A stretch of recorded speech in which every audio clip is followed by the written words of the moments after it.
मित्रों नमस्ते। कथा निधि चैनल पर आप सबका बहुत बहुत स्वागत है। हमारी आज की कहानी भगवान अटलानी जी की लिखी हुई कहानी है। कहानी का नाम है नहीं हारते पापा। अटलानी जी में नए युग के विषयों को पकड़ने और कथा के रूप में पिरोने की चमत्कारिक क्षमता है। कथानक प्रस्तुत करने की उनकी अलग व अंदर उतर जाने वाली अनूठी शैली है। जिन चरित्रों की वे सृष्टि करते हैं वे काल्पनिक न होकर सीधे जीवन से जुड़े होते हैं। उनकी कहानियों को पढ़ना एक नए अनुभव संसार से गुजरना है। भगवान अटलानी जी की साहित्य साधना मानवीय संघर्ष की अपराजित कथा है। सार्वभौम और सार्वकालिक मानव मन की प्रतिश्रुति से उनकी कहानियां चिरकाल तक आनंद देती हैं। तो चलिए शुरू करते कहानी नहीं हारते पापा। लगता ही नहीं कि दिल्ली से वही पापा लौटकर आए हैं।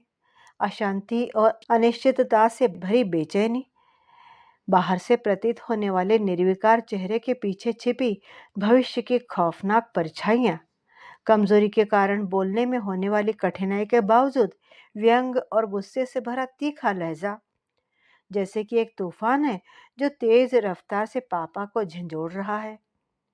शादी करके आए 10 साल से अधिक समय हुआ है। इस बीच मेरी कई बातें पापा को पसंद नहीं आई होंगी, लेकिन मेरी किसी उल्टी सीधी बात या मूर्खता पर पापा को कभी इतना गुस्सा नहीं आया जितना अब दिल्ली से लौटने के बाद पहाड़ के भीतर छिपे गर्म लावे की तरह वह खदबदाकर बाहर आ रहा है। हर समस्या का समाधान ढूंढकर उसे अंतिम परिणति पर पहुंचाने में आस्था रखने वाले पापा खुलकर कुछ बताते तो नहीं है, मगर जैसे दिखाई न देने वाला एक जाल है जिसमें उलझकर वे छटपटा रहे हैं। सामान्य आदमी को महसूस न होने वाली कशमकश गुस्से की यहाँ वहाँ बिखरे चकत्तों के अलावा कहीं से भी मुखर नहीं होती। 2 महीने पहले जब डॉक्टर ने पुष्टि की कि उनकी आंख का पर्दा फट गया है, तो पापा एक पल के लिए भी मायूस नहीं हुए थे। दिल्ली में ऑपरेशन किस अस्पताल में होगा, ऑपरेशन कौन सा डॉक्टर करेगा, कब करेगा, ऑपरेशन पर होने वाले खर्च का बंदोबस्त कैसे होगा, यहाँ से उनके साथ कौन जाएगा, जैसे हर छोटी बड़ी व्यवस्था उन्होंने स्वयं ही की थी।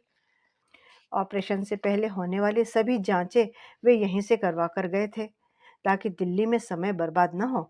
ऑपरेशन से पहले या बाद में दिल्ली में बातचीत के दौरान पापा में कोई अंतर महसूस नहीं होता था। पहली बार ऑपरेशन करवाकर 1 सप्ताह बाद लौटे तो उनके व्यवहार से लगता ही नहीं था कि इतना बड़ा ऑपरेशन करवा कर लौटे हैं। टेलीफोन पर बात कर रहे हों या आमने सामने, महसूस होता था जैसे अपने अनुभव बयान कर रहे हैं। कभी कभी तो आगंतुक भी इशारों में उन्हें कम बोलने की सलाह दे जाते थे। 2 कारण थे जो बिना विचलित हुए उनके विश्वास को पुख्ता करते थे। न जाने कितनी कठिन बीमारियों के झटकों से पापा दो चार हुए थे। ऐसे दौर कितने भी कष्टदायक क्यों न रहे हो, लेकिन एक बार निकल जाने के बाद उनमें से किसी ने पापा पर विपरीत स्थायी प्रभाव नहीं छोड़ा था।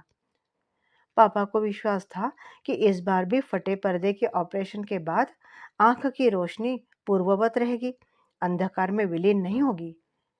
दूसरी बात, आंख की सलामती पापा की बड़ी शक्ति थी। खुदा न खास्ता अगर पर्दा फटी आंख की रोशनी नहीं लौटती, तब भी दूसरी आंख की मौजूदगी पापा को किसी का मोहताज थोड़े ना बनने देगी।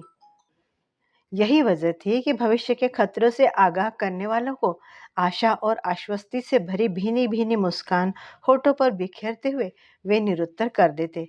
अभी क्यों मात कहते हो, अभी तो घर निकलता है। पहला ऑपरेशन हुए अभी 1.5 महीना ही गुजरा था कि पापा की उसी आंख का पर्दा दूसरी जगह से फट गया।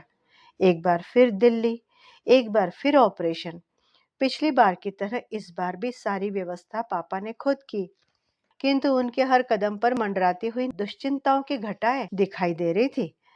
भविष्य की दस्तक जैसे उन्हें सुनाई दे रही थी। पहली बार पर्दा फटने की तुलना में इस बार आंख की स्थिति ज्यादा खराब थी। दूसरी आंख की रोशनी की चमक भी धूमिल होने लगी थी। इस बार पापा को अस्पताल में 16 दिन लगे। हर दिन कुछ नए सवाल लेकर आता। डॉक्टर स्पष्ट रूप से कुछ बता नहीं रहे थे। ऑपरेशन हुई आंख में रोशनी लगभग नहीं थी। दूसरी आंख के पर्दे में परिवर्तन आने लगे थे। विभिन्न अनुत्तरित प्रश्नों के साथ मिलकर ये दोनों बातें पापा के लिए अंधकारमय भविष्य की भूमिका के समान थी। डॉक्टर की ओर से समय के साथ आंख में रोशनी लौटने की उम्मीद, दिन भर में 32 बार आंख में डालने के लिए बूंदों की शीशियां और निगलने के लिए मुट्ठी भर गोलियां साथ लेकर जब पापा दिल्ली से लौटे तो उन्हें देखकर लगता था कि उनके अंदर हहराती हुई तेज झंझा जंगल की आग की तरह सब कुछ तहस नहस करने पर तुली है। इस सर्वनाश में उनकी आस्था के सुगंधित फल फूल और कोमल पौधे भी भस्मीभूत हो रहे थे। धैर्यशील स्वभाव और परिपक्वता के कारण वे कुछ कह नहीं रहे हैं, लेकिन हर बात पर आने वाला गुस्सा कम से कम मैं तो भली भांति समझ पा रही हूँ। वैसे भी मिलने जुलने वालों के साथ उनका व्यवहार सौजन्यपूर्ण था। कमजोरी के कारण पापा जितना बोल पा रहे थे, उससे उनके अंदर मची उथल पुथल का आभास मिलता नहीं था। घर के अन्य सदस्यों के साथ भी अतिरिक्त मौन के सिवाय उनके व्यवहार में कोई अंतर दिखाई नहीं देता था। उनका गुस्सा और व्यंग केवल मेरे और मम्मी के सामने मुखर होते थे। घटनाओं और बातचीत के यहाँ वहाँ छितराए टुकड़े जरूर हमारे सामने थे, वरना उन्होंने अपनी ओर से हमें कुछ नहीं बताया। लिखना पढ़ना पापा की जिंदगी है।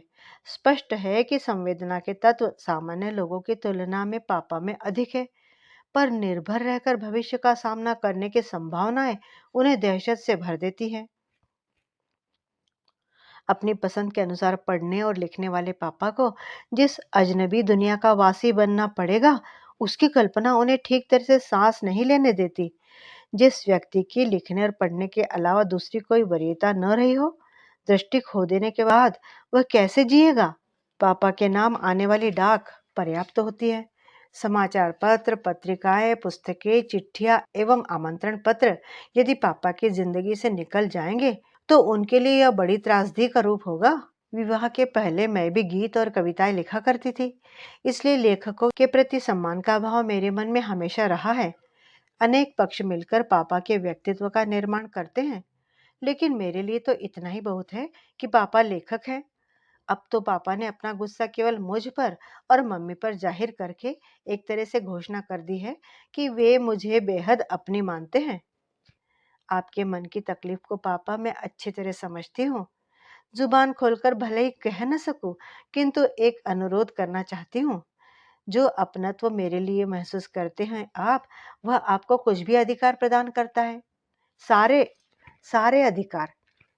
वैसे तो जैसे डॉक्टर का कहना है, आपकी आंख की रोशनी जरूर लौटेगी, दूसरी आंख भी सलामत रहेगी, लेकिन आपको अधिकार है पापा। आप जो पढ़ना चाहते हैं मुझसे पढ़वा कर सुनिए ना। आप जो लिखना चाहते हैं वह बोलकर मुझसे लिखवाइए ना।